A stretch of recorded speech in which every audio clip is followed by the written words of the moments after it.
네, 우리 하나님의 말씀을 다 함께 보겠습니다. 오늘은 누가복음 7장 1절에서 10절까지의 말씀이에요. 우리 한 구절씩 교독할게요. 예수께서 모든 말씀을 백성에게 들려주시기를 마치신 후에 가버나움으로 들어가시니라.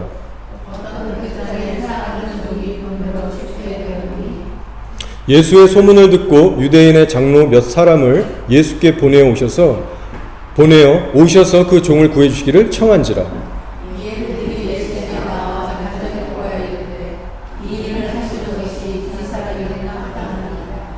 그가 우리 민족을 사랑하고 또한 우리를 위하여 회당을 지었나이다 하니. 예수께서 함께 가실새 이에 그 집이 멀지 아니하며 백부장이 벗들을 보내어 이르되 주여 수고하신 바가 없어서 내 죄를 모두 주를 알구나 하셨느니라. 그러므로 내가 주께 나아가기도 감당하지 못할 줄을 알았나이다. 말씀만 하사 내 하인을 낫게 하소서.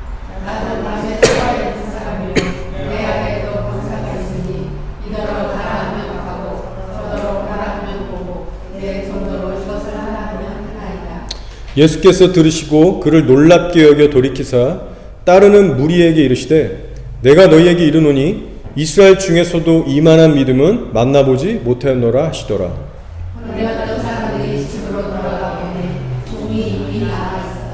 아멘. 예, 성경에는 귀한 믿음의 사람들이 여럿 나옵니다. 자, 근데 그중 한 명이 바로 오늘 본문에 나오는 가버나움에 사는 백부장이라는 사람이었어요. 자, 백부장이란 수하의 군인 100명을 통솔하고 지휘하는 그런 직업 군인을 말합니다. 그래서 이 백부장은 로마 출신이었어요. 로마 시민이었어요. 이방인이었습니다. 그런데 이 백부장의 삶이 너무나도 은혜로웠던 것은요, 이방인인데도 불구하고 하나님의 민족 이스라엘 백성들을 끔찍히 사랑했다는 거예요. 너무나 사랑하고 섬겼다는 겁니다. 자, 성경 오늘 5절 말씀을 보시면 그가 우리 민족 이스라엘을 사랑하고 심지어 회당까지 지어준 사람이었다고 증언하고 있어요. 이때 당시를 우리가 생각해보면 로마의 식민지로 있던 때입니다. 결코 로마와 이스라엘의 관계는 좋을 수가 없는 때였어요. 감정의 골이 두 민족 가운데 깊었습니다. 조금만 유대인들이 소동을 피고 스트라이크를 해버리면 진압 군대가 오는 거예요. 그래서 잡고 때리고 옥에 갇히게 하고 심지어는 많은 자들을 죽이기까지 했습니다. 그래서 서로 굳이 가까이 다가갈 수가 없고 친해질 수 없는 그런 사이였어요. 마치 우리나라가 일제 식민지로 있을 때 일본과 대한민국의 사이를 생각하시면 좀 더 이해가 쉬우실 겁니다. 자, 그러나 여러분, 오늘 말씀에 나오는 백부장은요, 너무나도 달랐던 로마인이었습니다. 이스라엘을 사랑하는 사람이었는데 어느 정도까지냐면 회당까지 지어줄 정도로 특심이 있었어요. 추측하건대 이 정도까지 이스라엘 백성을 사랑했다는 것은요, 단순한 인간적인 차원을 넘어서 이스라엘의 하나님을 경외하는 신앙이 그 안에 있었다는 것을 우리가 충분히 짐작할 수 있어요. 오늘 말씀 내용에서도 그것이 입증되고 있습니다. 어느 날 백부장의 사랑하는 하인이 중풍병에 걸려서 정말 심한 고통을 받게 됐어요. 자, 근데 보통 주인 같으면 이때 당시 로마의 주인으로서 자기 종이 아프던 말든 신경 안 쓸 수 있었어요. 그러나 이 백부장은 사랑과 자비가 많았던 사람이었기 때문에 그저 그를 내버려둔 것이 아니라 힘써서 안간힘을 써서 살려보려고 애를 썼던 거예요. 그러다가 어느 날 소식을 들었는데 예수님께서 가버나움에 오셨다는 소식을 듣고 사람을 시켜서 예수님을 초청하게 됩니다. 자, 그것이 바로 3절의 내용이에요. 예수의 소문을 듣고 유대인의 장로 몇 사람을 예수께 보내어 오셔서 그 종을 구해주시기를 청한지라. 평소에 친분있던 유대인 장로들을 만난 거예요. 부탁을 한 거예요. 오셔서 내 종을 좀 구해달라고, 당신들이 좀 가서 유대 장로니까 좀 부탁을 해달라고 간곡히 부탁을 한 겁니다. 그래서 백부장의 유대인 친구들이 가서 예수님을 만났어요. 그리고 실제로 거들어줘서 아주 좋은 얘기들을 해줬습니다. 예수님, 이분에게는 꼭 한번 가셔야 됩니다. 평소에 이스라엘 민족들을 너무나도 사랑했던 사람이고 회당까지 지어줬던 사람입니다. 이 사람한테만큼 주님 꼭 한번 신방하셔야 됩니다. 그래서 예수님께서 그 부탁에 응하셨고 백부장의 집을 향해서 가시게 된 거예요. 자, 그런데 여러분, 이때부터 놀라운 일이 벌어지기 시작합니다. 예수님께서 허락하셨으니까 이제 백부장 입장에서는 뭐만 하면 돼요? 예수님이 집에 도착하기만을 눈곱 빠지게 기다리면 되는 겁니다. 여러분, 근데 놀랍게도 백부장은 그렇게 행동하지 않았다는 거예요. 예수님께서 자기 마을 근처 가까이 오셨을 때 다시 한번 친구들을 예수님께 보내서 어떤 메시지를 전합니다. 자, 6절 7절을 보겠습니다. 예수께서 함께 가실새. 이제 유다 장로들의 말을 듣고 이 백부장네 집으로 떠나고 계신 겁니다. 가고 계신 거예요. 예수께서 함께 가실새 이에 그 집이 멀지 아니하여 백부장이 벗들을 보내어 이르되 주여 수고하시지 마옵소서. 내 집에 들어오심을 나는 감당하지 못하겠나이다. 그러므로 내가 주께 나아가기도 감당하지 못할 줄을 알았나이다. 말씀만 하사 내 하인을 낫게 하소서. 여러분, 이 본문 말씀 수도 없이 많이 익숙하게 보셨을 거예요.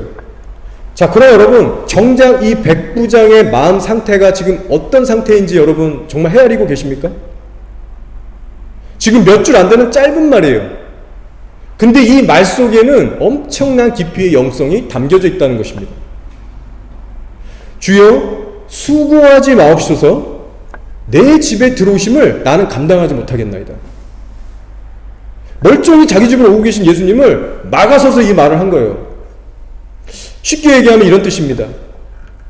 예수님, 제가 아무리 생각해봐도 예수님처럼 하늘같이 높으신 분이 나의 누추한 집까지 직접 오시게 하는 것은 아무래도 너무 무례한 일인 것 같습니다. 당신이 내 집에 직접 오시는 일은 내게 너무나도 과분한 일이고 벅찬 일이고 감당이 안 되는 일입니다. 그러니까 굳이 우리 집까지 찾아오시는 수고는 하지 말아 주십시오. 정중히 부탁을 하는 거예요. 자, 근데 여러분 한번 깊게 이 상황을 묵상해 보시면 일반적인 저희와 같은 성도들은요 쉽게 이해할 수 없는 상황인 거예요. 한번 여러분 생각해 보십시오. 예를 들어서 예수님께서 지금 살아계셔서 여러분의 집에 실제로 직접 오셔서 신방한다고 한번 가정해 보세요. 예수님이 여러분의 집에 찾아가기로 약속이 돼 있다는 겁니다. 지금 오고 계시는 거예요. 여러분의 인생에 어떤 심각한 문제를 직접 해결해 주시기 위해서, 뭐 병을 치유한다든가 어떤 문제든. 그러면 얼마나 신이 나고 눈곱 빠지게 기다려지겠습니까? 아마 저와 여러분은요 시계만 쳐다보면서 언제 예수님 도착하실까 안절부절하고 그러고 있었을 거예요.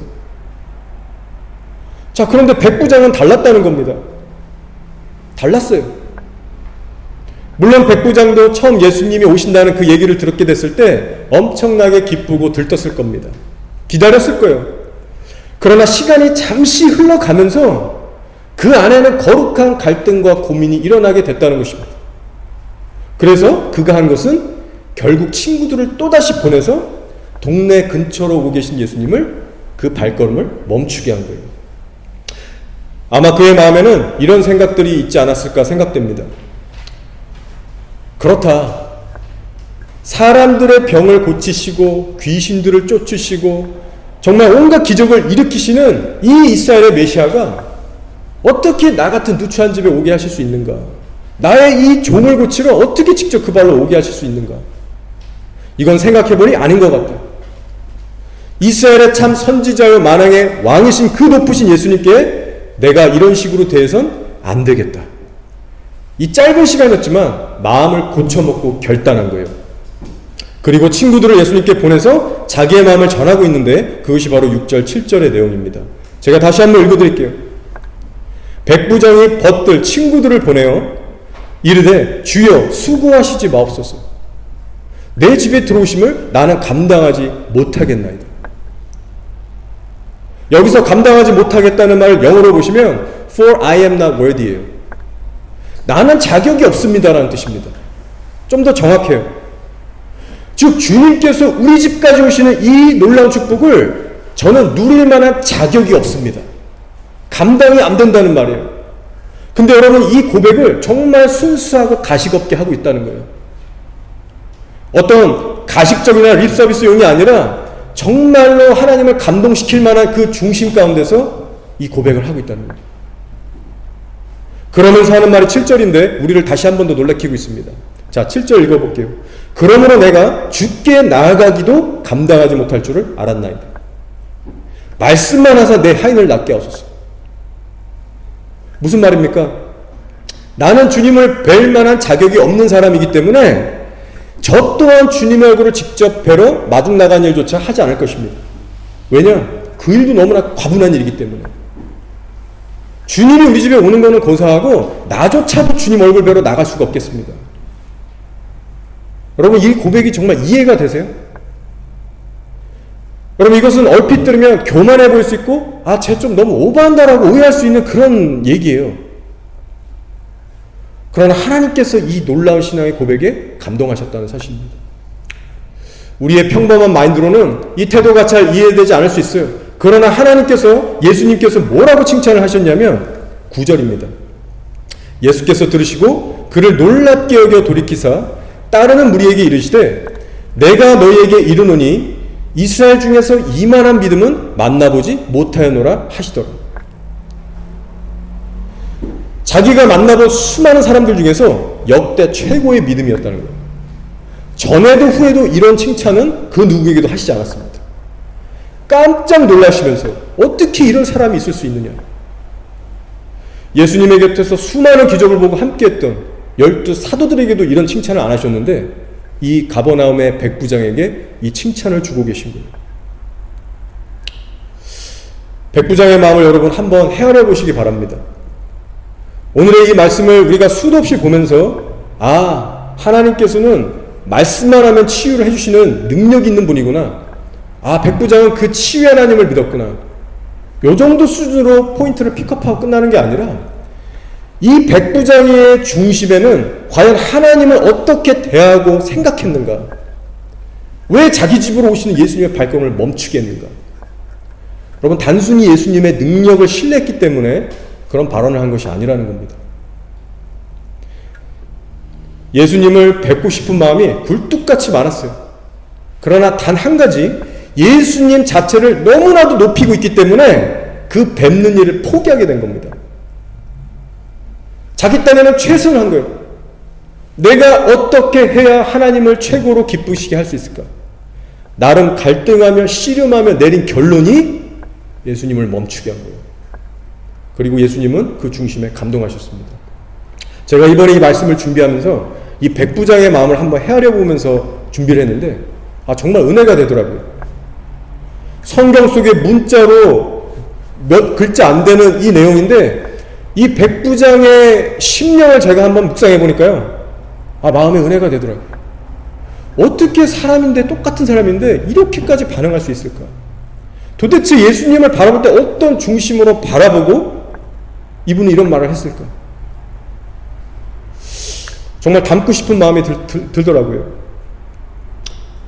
자, 여러분, 그렇다면 이제 백부장의 믿음은 어떻게 해서 이렇게 위대할 수 있었는가? 그 이유에 대해서 잠시 설명을 하기 원합니다.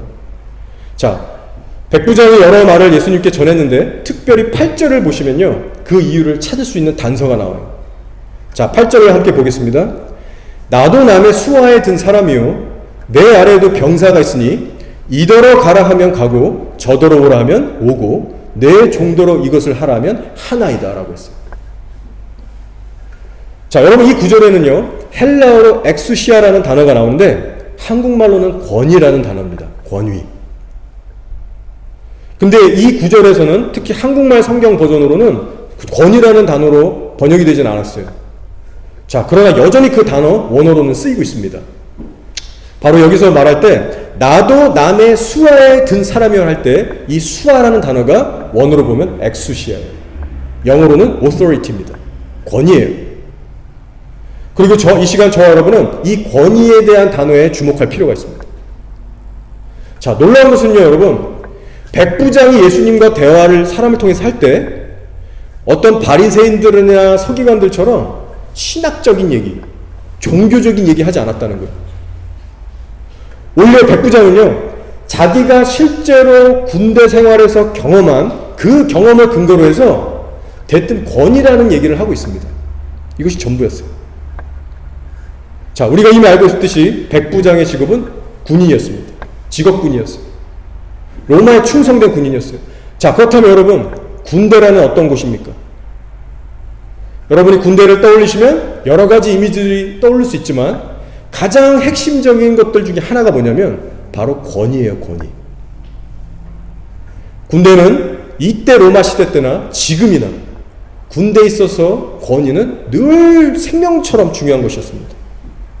왜냐하면 군대에서 권위를 인정되지 않고 권위에 복종하지 않으면 스스로 존재할 수가 없었어요. 부하들이 상사에게 대들고 복종하지 않으면 영창 갑니다. 군인으로서의 자격을 박탈당할 수 있는 거예요. 따라서 이 직업군이었던 백부장에게는요, 권위에 대한 남다른 이해가 있었다는 거예요. 그리고 이 백부장은 권위에 대한 이해를 머리로만 했던 사람이 아니라 가슴과 몸으로 직접 체험했던 사람이었습니다. 예를 들면 자신의 권위 아래에 있는 부하에게 야, 너 가서 뭐 가져와라, 이 일을 처리해라 명령하면 부하가 즉시 복종하고 움직이면서 그 일이 신속하게 처리되는 것을 보았던 거예요. 그리고 자신 또한 그 상사에게 속한 자로서 상사가 자기에게 어떤 명령을 내리면 즉시 복종하고 충성했던 겁니다. 자, 지금 8절이 바로 그 고백이에요. 나도 남의 수하에 든 사람이요 내 아래에도 병사가 있으니 이더러 가라면 가고 저더러면 오라고. 내 정도로 이것을 하라면 하나이다. 그래서 상사의 명령에 대해서라면 자신의 어떤 감정이나 자신의 어떤 처한 상황이나 개인적인 의견을 초월해서 반응했다는 거예요. 상사에 대한 권위를 지금 이런 식으로 이해하고 있는 겁니다. 그 명령이 좋든 싫든 쓰던 달던 때와 장소를 가리지 않고 무조건 수행했던 거예요. 자, 여러분, 근데 정말 놀라운 것이 뭐냐면요, 군대에서나 적용될 법한 이 권위에 대한 이해가요, 예수님을 향한 믿음에 지대한 영향을 미쳤다는 겁니다. 군인으로서 오랜 시간 권위체제에서 살아온 이 백부장이 예수님을 이스라엘의 메시아, 왕으로 인정하고 높이기 시작했을 때 하나님에 대한 권위를 인정하는 그 레벨이요, 완전히 그냥 하늘을 치솟았던 거예요. 그 누구보다도 하나님의 권위를 실질적으로 높였던 사람이 바로 백부장이라는 겁니다. 따라서 백부장에 있어서 예수님은 어떤 분이셨는가? 단순히 어떤 병을 고치시는 여호와 라파 하나님? 그런 하나님 수준이 아니었어요. 지금 백부장에 본 예수 그리스도는 만왕의 왕이시고 우주 만물을 창조하시고 생사를 주관하시는 하나님의 아들, 만왕의 왕으로 보신 겁니다. 그래서 여러분, 지금 핵심이 무엇이냐면요, 바로 백부장의 믿음이 남들보다 훨씬 더 탁월할 수밖에 없었던 이유가 무엇이냐? 바로 백부장에게는 하나님의 권위에 대한 남다른 순복과 신뢰가 있었기 때문이에요. 여러분, 이거 진짜 중요한 포인트입니다. 우리의 믿음이 하나님의 기뻐하시는 믿음으로 온전히 세워지기 위해서는요, 하나님의 권위에 대한 전적인 순복과 충성과 신뢰가 반드시 있어야 합니다. 오늘날 이것이 결여된 채 교회만 들락날락거리는 수많은 교인들이 너무나 많아요. 그래서 사람이 하나님의 권위를 정말 인정하게 되면요, 그때부터 자연스럽게 나오는 수순이 뭐냐면 하나님의 입에서 나오는 말씀을 경외함으로 받게 됩니다. 두렵고 떨림으로 받게 돼요. 영광 중에 말할 수 없는 즐거움으로 그 말씀을 사모하게 됩니다. 이건 너무나 자연스러운 수순이에요. 그러나 오늘날 성도들의 문제는 무엇이냐?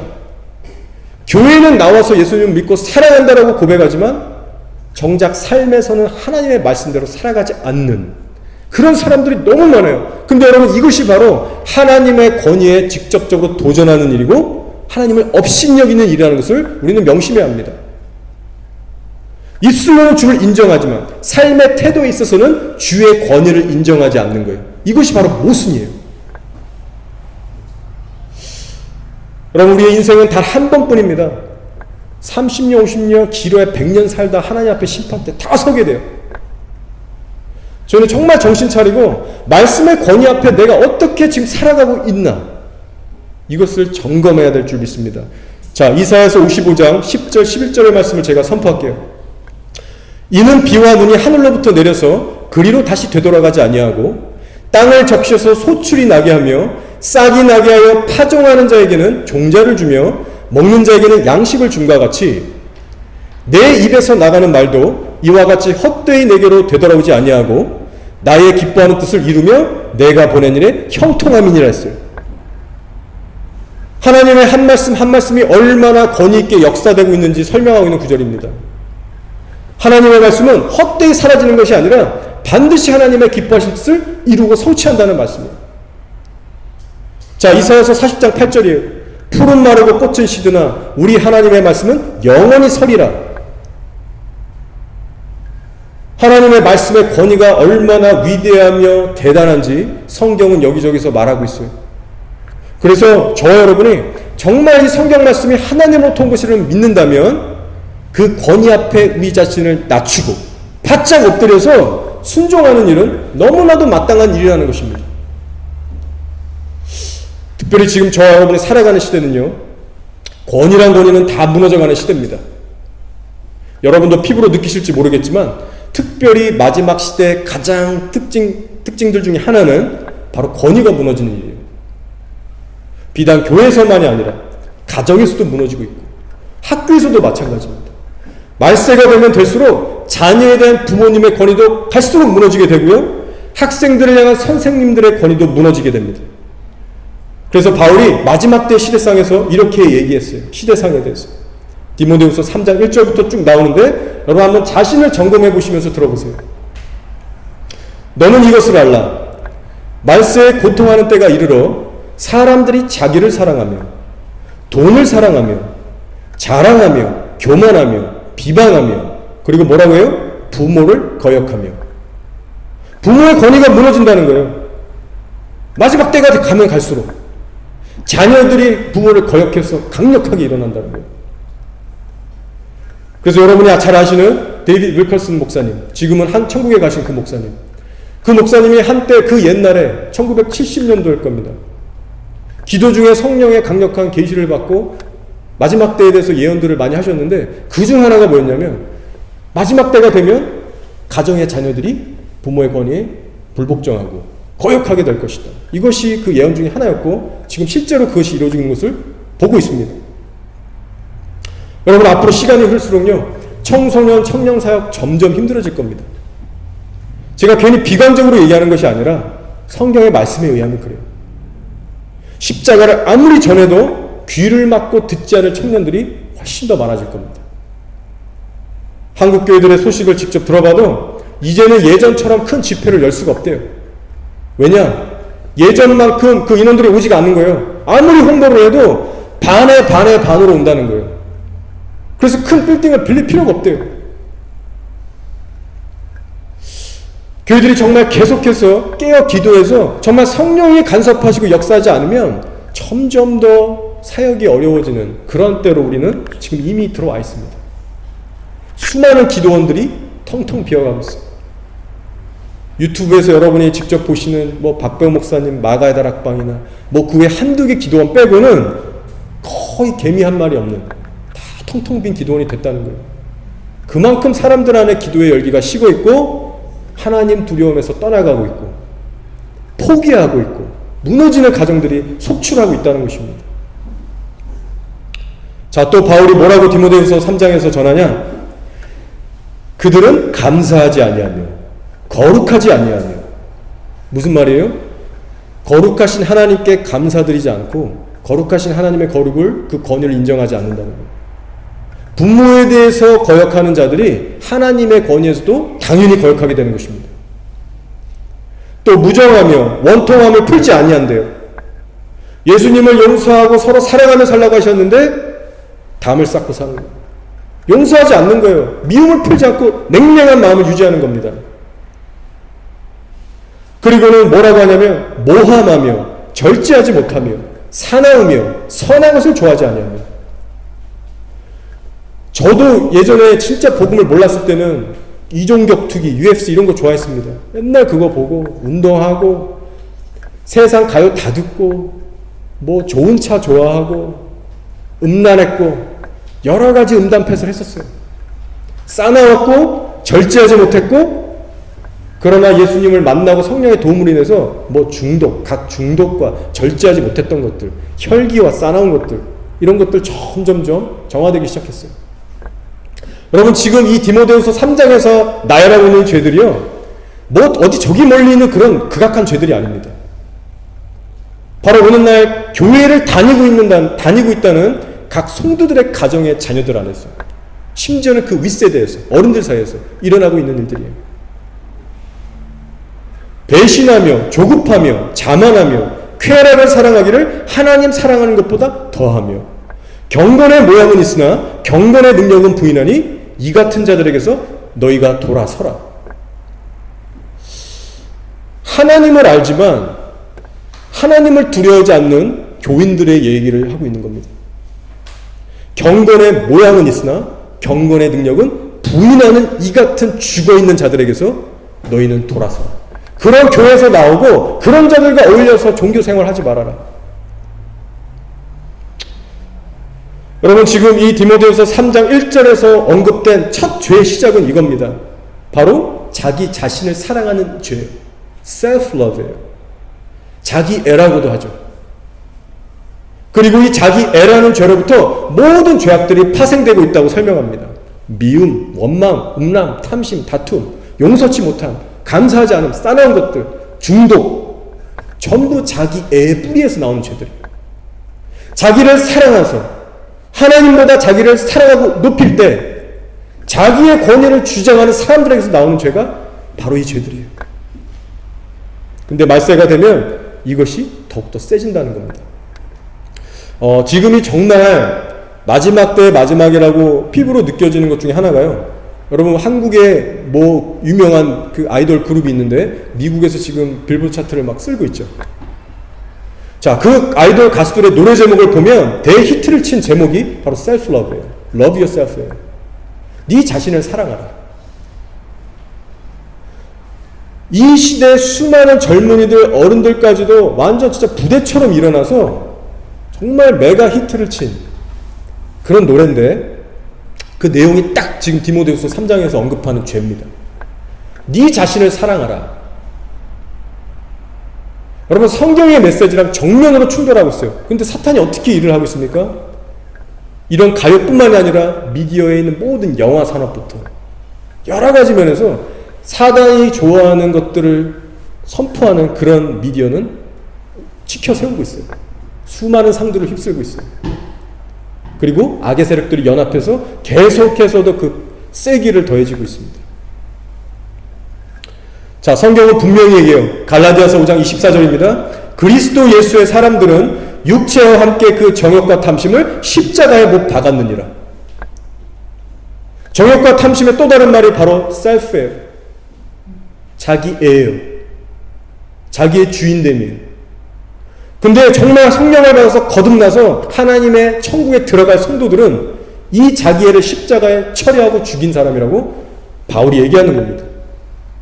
정욕과 탐심을 십자가에 못 박았느니라.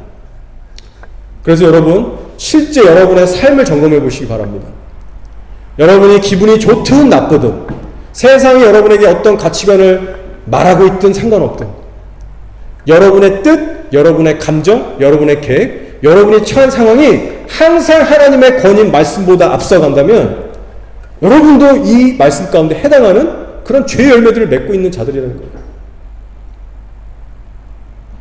여러분, 분명히 우리가 이 시간 기억해야 될 것은 자기애를 십자가에 못 박는 이 신앙생활을 우리가 해나가지 않으면 하나님의 권위는 결코 우리 가운데 인정될 수 없다는 것입니다.